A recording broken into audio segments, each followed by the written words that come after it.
welcome. My name is Zion, the Lion of Judah. Many prophets of the past and of the old, they prophesied about my days and about my coming. Prophet Isaiah prophesied about my time. Prophet Daniel prophesied about my days.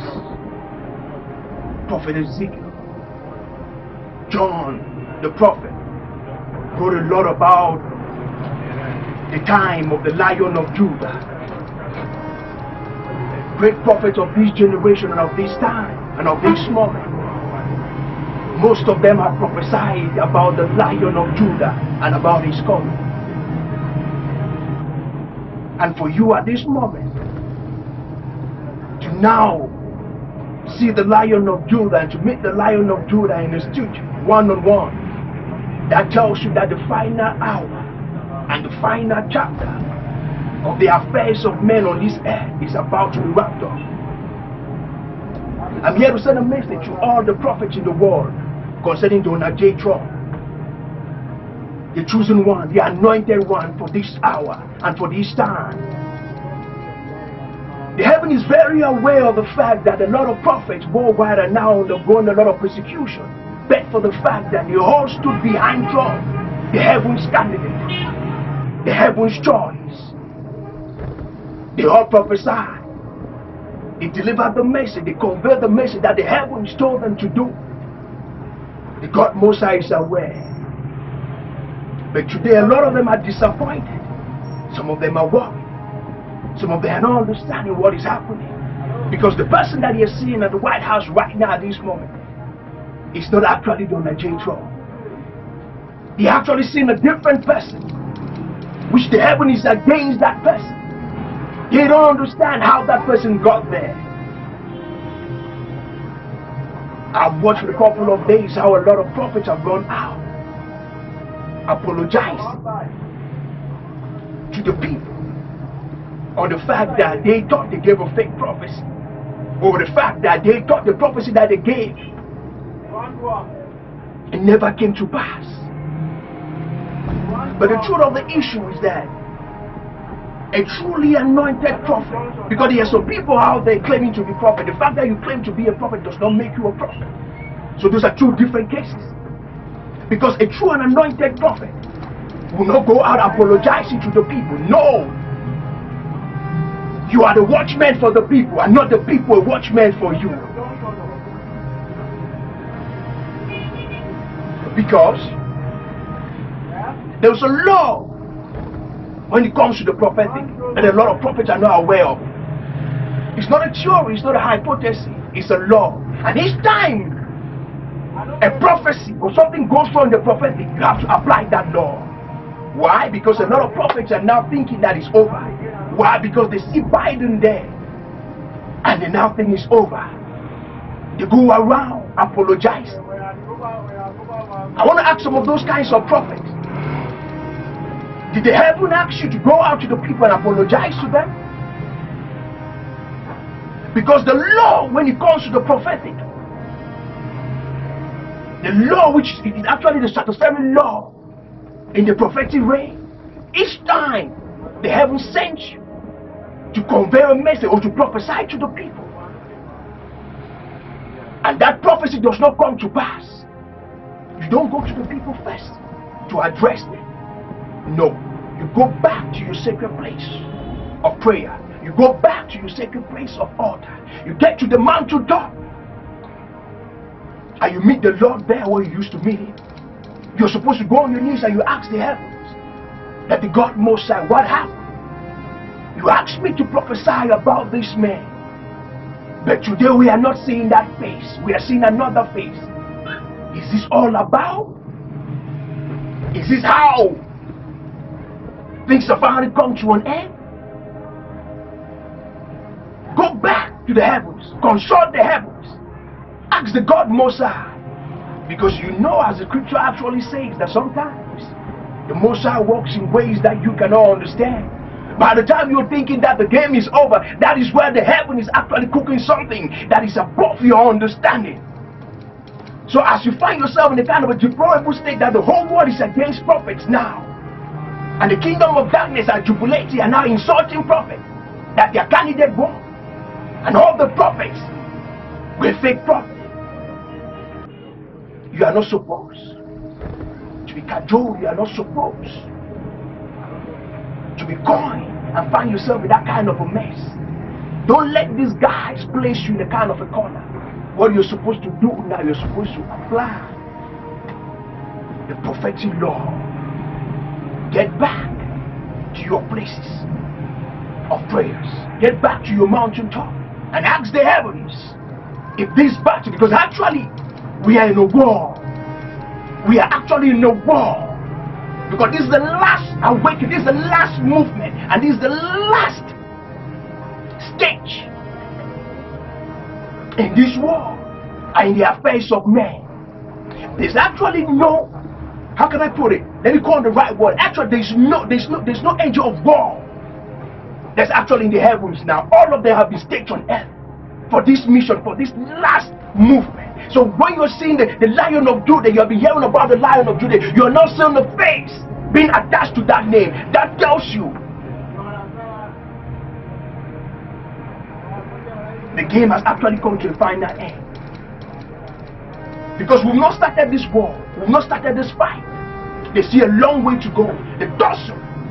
It's not actually the American election is something beyond the American election. A lot of people don't understand. You're thinking that it's a race between Trump and Biden. It's far beyond that. It's a war against kingdoms. I said in my prophecies last year. You can follow me on you can track me on FB. I said it.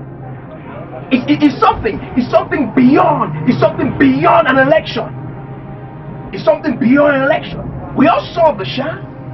We saw an election that even African countries have never organized such an election in the history of rigging and fraud. We saw the sham. But a lot of people are not understanding how come this guy is there. Go back. And now this message is for all prophets. Go back to your sacred places, because it's not over. It's not over. It's not over. In my next video, I'm going to tell you people what is going to happen to Biden. I'm going to tell you, I'm going to explain how a secret of activity is going to unfold in America, because things are actually being cooked up now. It's going to get so nasty. It's going to get so nasty to the extent that if you are not prepared for this hour, you will quench. You will cease to exist. So, definitely, in my next video, I'm going to explain about that. But there's one thing I also want to make prophets to understand something. Because at this time, you need to be strong, because Trump is the heavens. Trump represents the heavens. Trump represents the prophets. I am Trump. The Lion of Judah is Trump. That's why I have actually, officially, been sent at this time by the heavens to back Trump openly. It's no longer true write-ups, not true videos. This is my actually first official video concerning this issue. That tells you the thing has gone into a kind of a satisfactory kind of a level high. That the heavens right now is roaring. Like I said, I repeat myself categorically again. With no fear of contradiction, that actually there is no angel of warfare that's actually in the heavens. That all of them have been sent on planet Earth. So a lot of things are going to unfold during this year. And by the end, if they tell somebody that actually we're in the end of the end times, you have no reason to argue. And for prophets, you should understand something. This is my last word for all prophets. It is very normal in the prophetic, in the prophet's prophetic career, to make a prophet, to give a prophecy that doesn't come to pass. It is very normal. You've been given 99 prophecies. They never call you. Each time your prophecy came to pass, they never call you a true prophet. The day you came and gave one prophecy, it never came to pass. People start calling you false prophet. You need to understand the tactics of the kingdom of darkness, because they have actually given a lot of pressure to a lot of prophets, to the extent that they are placed in the kind of corner where they have lost their prophetic ministry. They have made them confused, put prophet in a kind of situation where the pressure is so much aware on them in a kind of a way that they start questioning their authenticity and their relationship with the God Most High. Thereby, at the end of the day, some of them ended up losing their ministries. Don't fall in that trap. Don't be caught up in that kind of a juxtaposed kind of position, and kind of a deplorable and a kind of a slippery kind of a state. Don't fall into that kind of a category. It is normal. The fact that you had an A grade on a subject doesn't mean you never fail some topics. The fact that a team is being crowned a champion does not necessarily mean that they won all their games during that season. In some cases, at the end of the day, some teams will lose some games. But at the end of the day, they'll be crowned a champion because they did well more than any other person. So the fact that you give a prophecy and never came to pass doesn't make you a fake prophet. Because if you study the scriptures, if you go to your scriptures, you see a whole lot of cases of great prophets that said a lot of things, that prophesied a lot of things that never came to pass. I don't want to go in there because of time. Time is of the essence. I don't want to be going there because you know the case of Jonah, when he was sent to Nineveh, and when he went to prophesy to the people that were going to be destroyed. You know that case, and later the people put on sackcloth and they cried to the God Most High, and the Most High changed it. That prophecy never came to pass. Was Jonah a fake prophet? I want to tell you, there are a lot of cases. I want to bring the case to Prophet Jeremiah. There was a time that Prophet Jeremiah became so disappointed until he said, God Most High, you have deceived me. And he got to a point where he decided that any message from the God Most High, he was not going to speak. Because most of them were not coming to pass. But he could not hold. He said, the word of the God Most High has been shot into my hand like fire. When I decide not to speak, I can't sleep, I can't breathe. And when I speak, the people scoff and they scorn at me. There are a lot of cases. Do you want me to quote the case of Prophet Isaiah? And the king, when he went to Hezekiah the king and told him that he was going to die, and the king cried, and the God Most High changed it and gave him 15 more years in his life. Was it a fake prophet? No. There are many other cases. Okay, now let me take you to a very good case. The ones you get that in the book of I think that's First Kings. First Kings chapter 22. You read to verse 28. It's a very juicy story. I'll try to cut it a little bit. You know, I would like to go to the scripture to try to dig it for you, but you can go and read it yourself. But actually, 400 prophets were actually involved in this issue, that they end up giving a fake prophecy to King Ahab. It was not their intention. The plot was in the heavens, because the God Most High wanted to kill King Ahab in a war.